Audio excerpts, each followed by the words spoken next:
Hello दोस्तों, नमस्कार। बहुत बहुत स्वागत है आपका एजुकेशन कीड़ा के डेली करंट अफेयर के वीडियो में। आज के इस वीडियो में दोस्तों हम डिस्कस करेंगे 24 और 25 सितंबर करंट अफेयर। देखेंगे क्या है सबसे महत्वपूर्ण क्वेश्चन जो आपके एग्जाम के लिए बहुत ज्यादा यूजफुल हो। डिस्कस करने से पहले अगर कल के करंट अफेयर का क्विक रिवीजन कर लेते हैं तो कल के करंट अफेयर का दोस्तों पहला क्वेश्चन था कि अंतर्राष्ट्रीय सांकेतिक दिवस कब मनाया जाता है। तो ये मनाया जाता है दोस्तों 23 सितंबर को। ठीक है। अगला क्वेश्चन था कि आईएमएफ के कार्यकारी निदेशक के सलाहकार के रूप में किसे नियुक्त किया गया है। ठीक है। तो ये नियुक्त किया गया है सीमांचल दास को। ठीक है।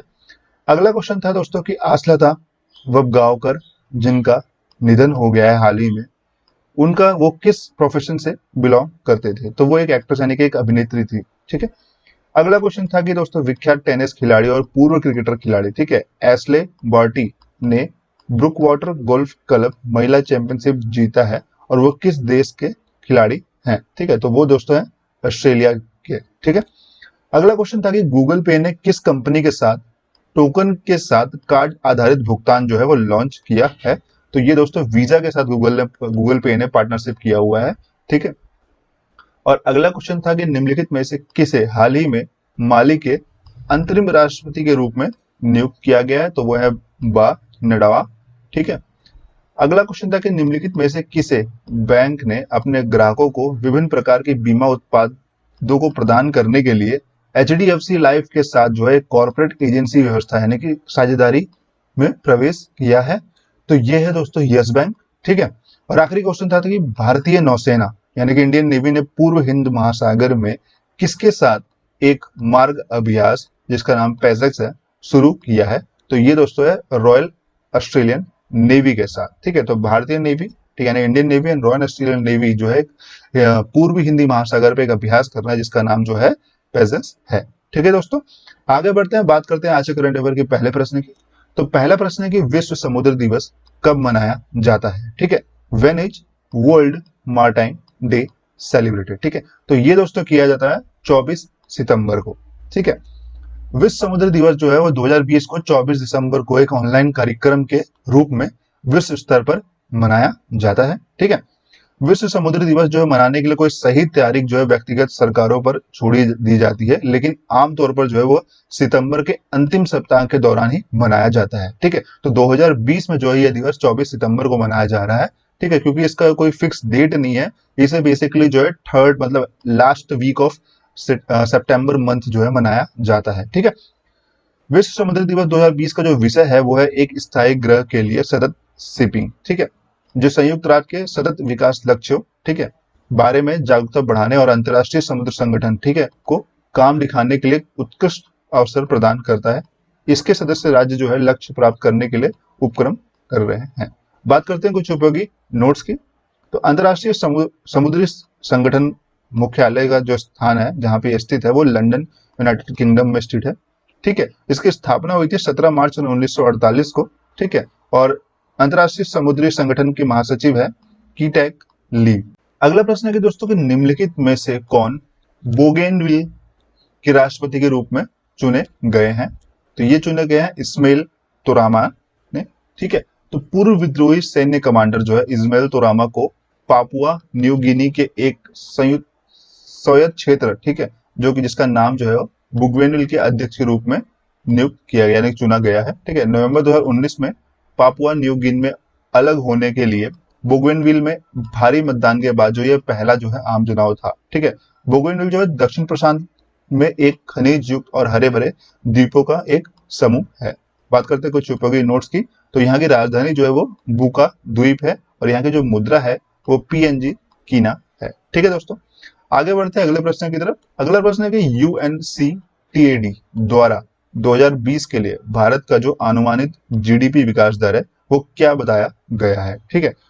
तो यूएनसीटीएडी जो है इसने अनुमानित जीडीपी जो बताया है भारत का वो -5.9% बताया है 2020 के लिए। ठीक है। डिटेल्स देख लेते हैं पूरी जानकारी के लिए।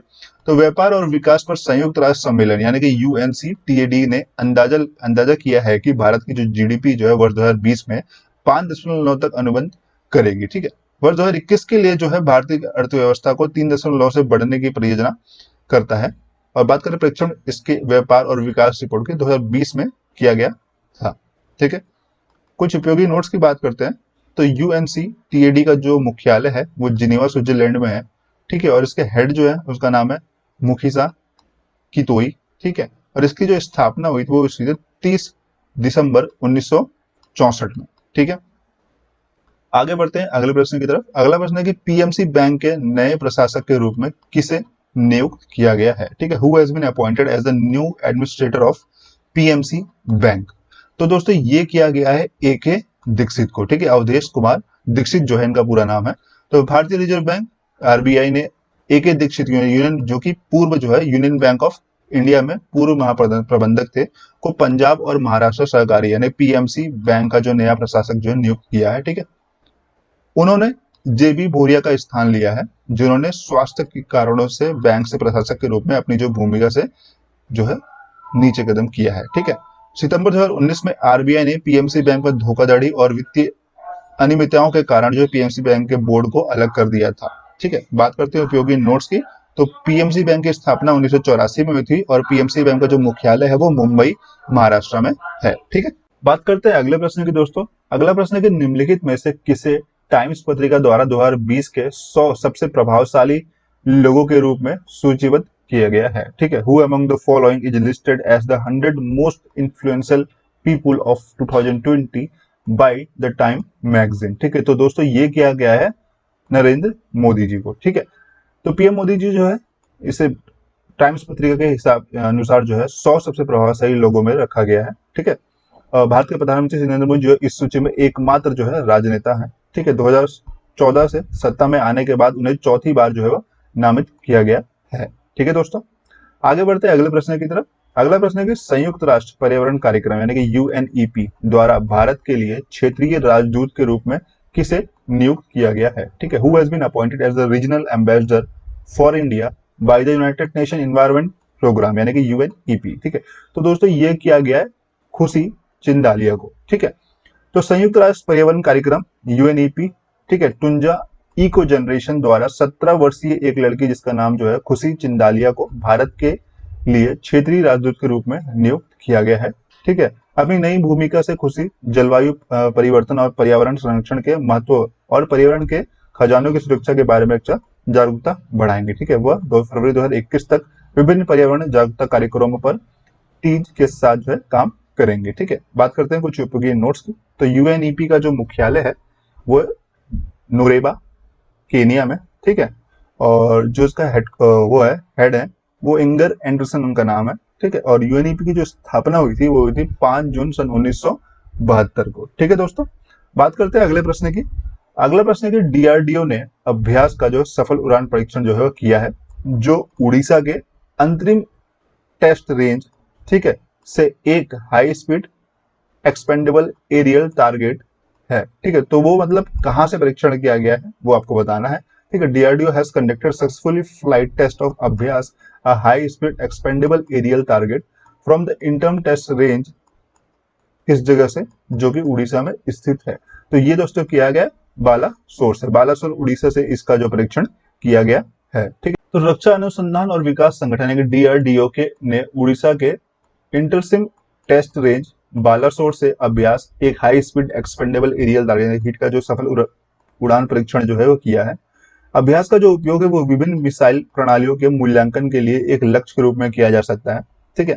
अभ्यास को डीआरडीओ के वैमानिक विकास संगठन एडीई द्वारा डिजाइन और विकसित किया गया है, ठीक है। वाहन को पूरी तरह से स्वैत उड़ान के लिए प्रोग्राम किया गया है। वाहन का चेकआउट, ठीक है, लैपटॉप आधारित ग्राउंड कंट्रोल स्टेशन यानी जीसीसी का उपयोग करके किया जाता है।